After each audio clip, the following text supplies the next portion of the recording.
life is extremely unpredictable. We have no idea what's going to happen next. Next year, next 5 years, even like next 5 minutes from now. And if we did know what was going to happen next, would we really want to know? Would it be that exciting? Would we just be bored if we always knew what was about to come? So, this is a talk about curveballs and how to deal with them. And what I mean by a curveball is similar to in baseball, when the pitcher throws the ball a certain way, gives it a twist, a spin to the ball tends to move in a curved direction, so the batter misses it. And really good batters can hit those curveballs. They see them coming. They see how the universe releases the ball a certain way, and they lean into it more. They actually dip down and reach out a little bit longer to hit it because they know it's going to move. So when life throws you a curveball, which a curveball could be anything. Curveball could be that your child, spills your coffee all over your computer. Or, that you're late to a meeting and that was the last time you were late and they fire you. Curveball could be anything. Could be a speeding ticket on the highway. Could be, just the person that you really want to be in a relationship with, they decide to be in a relationship with you and they say yes. And then all of a sudden, whoa, now I have to deal with this. Now I have to say yes to the thing I was pursuing all these years and actually receive love instead of just trying to get love. So there's so many different curveballs. There's emotional, mental, spiritual. There's just, anything you can think of that's unpredictable, that life throws at us. It's like, okay, how am I going to hit this back? How am I going to actually even catch it and then throw it back? Or just hit it into the bleachers, just a home run, and score some points, right? Have a feeling of success in your life. That's what happens when you can hit the curveballs that life throws us every single day. So this is why life is not boring, is because there's always the possibility of a curveball coming your way. And the ultimate curveball, is how are you going to die? How is life going to take your body and say, back to the earth, you're done. Time for you to go on to the total, full spiritual realm, and you're complete here with your playground time and your learning time on earth. So, okay. So, here's a couple techniques to deal with the curveball. Sorry, my voice is a little scratchy. But the first thing you want to do, you want to be honest with yourself. When life throws you a curveball, where are you coming from? Are you in a place of fear with it? Are you in a place of anxiety, excitement? Do you just want to be, aggressive? Do you want to push at it? What is that response inside of you? Where is it coming from? Where are you emotionally at? And how is it affecting your mental approach to this curveball? So you just want to check in with yourself. First thing, as soon as you acknowledge where you're at, then you can approach it more consciously. And you can say, hey, I'm not in such a good mood today. Maybe I should just have a small portion of this really serious talk that I need to have with my boss or my wife or husband or my best friend or whatever. Maybe I just have a little bit and, really be gentle with myself. Not try to hit a home run. Maybe just see if I can get to first base. Okay? So there's different approaches depending on how you're feeling. Okay? The key is really to just tune in, to be always tuned in. Because life, in some ways it's always pulling us out there. What's going on and the cell phone, the internet, what's happening in the news, what's happening with your friends and Facebook or whatever. I mean, there's so many things, and it's not just the media world. It's not just the screen. It's it's happening inside of our bodies, even to just being tuned into the physical form. So we have to go beyond the physical. We have to go into the emotional. We have to go into the mental, and this sensation that we're having in this moment, it can block us, like pain. Say someone does something, a massive curveball, and you break your leg. You're in pain from then on. Or on drugs to relieve the pain. So there's, you have to work through life from that painful angle then. And so there's all sorts of pain actually that we're carrying too. And you may not notice it because often we get so busy and so occupied with things that we don't actually stop and sit and relax. And when we do, when we have no stimulation, when we're just being totally unfocused, imagine that, being totally unfocused, okay? And just resting as pure presence, not allowing the mind to focus on anything, or dream about anything, or fix anything, change anything, or invent anything, or whatever. Just being unfocused. And just sitting there. And resting. And just noticing what that's like. And so when you're in that state, there's a sense of clarity that comes through you. Where you can actually even perceive curveballs that are being thrown your way. You can see them coming at a distance. Being like, okay, maybe I should get prepared. This is a fast one. I see it coming. I can feel it coming. And so, who knows? Maybe you're ready, maybe you're not. Maybe it doesn't really matter if you're ready. The secret is to really be relaxed into yourself, to be tuned in to where your heart is, where your soul is connecting to source, where you feel grounded in God. And you're like, heaven and earth, I am the bridge in this moment. And this moment is everything. The whole universe is here in this moment, right? It's everything. And so how you respond in the moment is everything as well. And yet, the response that you had 10 minutes ago doesn't matter, really.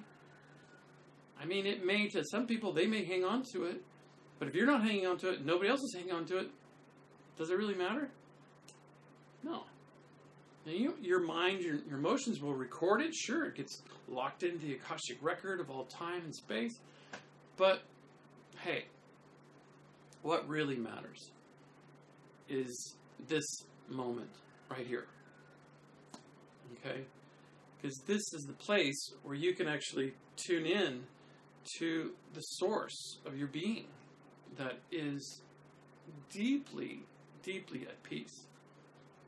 That it allows for the good and bad results to happen. It doesn't really matter what happens, manifests with whatever curveball you hit or miss, or maybe you strike out. The relationship that you're hoping for 5 years, you strike out. Doesn't really matter when you're in this place connected to your spiritual essence. That there'll come another one. Whenever you're ready. Maybe tomorrow. Who knows? So, when you're connected, it doesn't matter if you strike out or hit a home run. That you are like an unmovable mountain. The wind, the storms, they may shred the trees. Fire may come down with lightning and boom, the whole mountain's on fire. But after it's over, is that mountain really disturbed? No, it's huge. It's grounded. It's rooted. It's a rock. Okay? So I'm not asking you to become a rock. I'm asking you to get in touch with that part of you that is so deeply rooted that it really doesn't matter what happens in this world in your life. I'm not saying you don't care about it. It's not that angle either. It's more about the fact that you're not attached. You care so much, but you know that this moment is where the divine connection is at, where the Kundalini energy from the base of your spine, the sexual, divine, cosmic force, is only in this moment. Orgasm only happens in this moment. And your life is an orgasmic experience. That's what you're born to be. You came from an orgasm. Come on. Accept it. Embrace it. Stop forgetting it. And when you do, once you start acknowledging this, and you start walking, talking, thinking, feeling like that you're an orgasmic being, then something starts to rise in you. And you can actually hit any curveball with your eyes closed. Because it doesn't matter if you strike out or hit a home run. Because you're already in the orgasmic experience, and you can run to first base. They could throw you out, and you can keep running to second base and go all the way around. Nobody cares. People may laugh. People may cry. People may say, oh my God, it's so crazy what this guy's doing. He's still living his dream, even though everything else around him has told him he's failed. So, what if? What if you're connected to your orgasmic nature?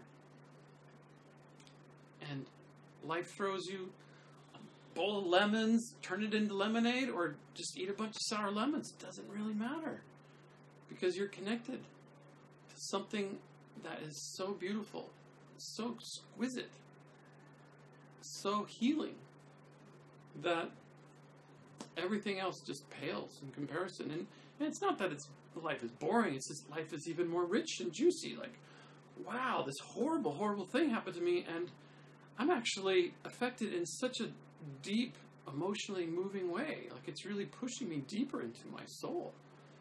Instead of freaking out.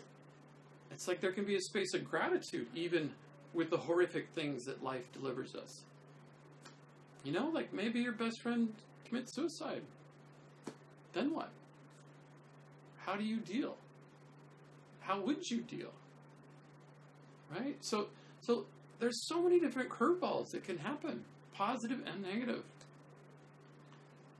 And my question for you, in your homework, is how are you going to respond to each one? And that response, you may think it should be a certain way, that this is the right response. But I'm asking you to just tune in to maybe how would you like that response to be? How do you prefer it to be? And is there a demand over how this response should be? And maybe there's a third side of the coin. It says, well, whatever response I have is going to be my response. And it's perfect. And I'm totally not attached. Yeah, I'll be responsible, and you know what? I'm totally not responsible. The universe is responsible, and yeah, on the other side, I am responsible. So this can get kind of confusing, right? These two polar opposites, these two sides of the coin, these two opposing voices that are always in your head. Always. This is good, this is bad, this is right, this is wrong. Right? What do you do with them? You merge them. You bring them together. You become a whole, unified, healed human being. And so your response may be ugly or beautiful.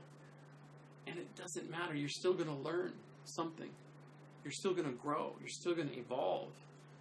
Because there is awareness in it. There is this acceptance in it that who you are has nothing to do with any of this.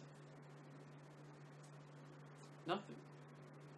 It's beyond this whole form, physical world, mental, emotional, spiritual world. Yeah, you're beyond the spiritual world. Imagine that. So, your homework, okay, again, is to look at what is your response. Whatever your response is, just be aware of it. Don't judge it. Just bring awareness to your response. Notice where you're coming from. Be aware of How would you have liked to respond differently? Would you have liked to relax and be more patient the next time?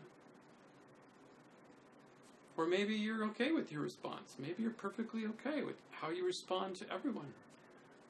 Notice it. Notice where you're at and how you are responding and what's the tendency. What's your habit of response? Is it coming from fear, hesitation, worry, hiding from life? Oh no, it's life. Or is it coming from, wow, life. Oh, amazing. I can't wait to jump in. Maybe it's both. Does it really matter?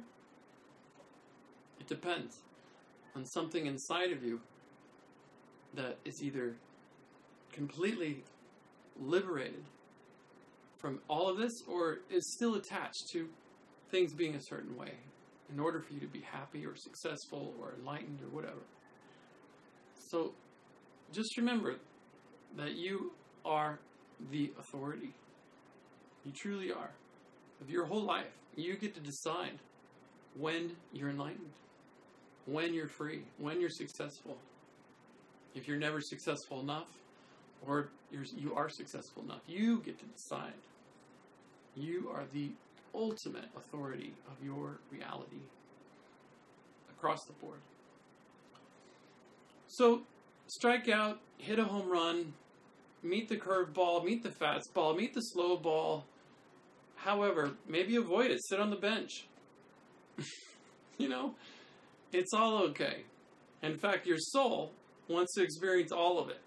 So there will be times when you are sitting on the bench and you really want to be out on the field playing the game. And there will be times when you're on the field playing the game and you want to be sitting on the bench.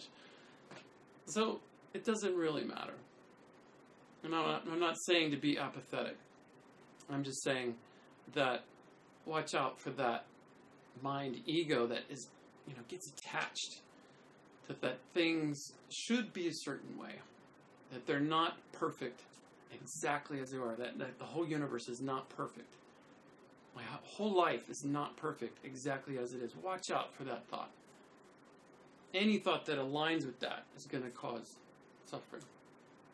So, enough for today. Thank you for listening.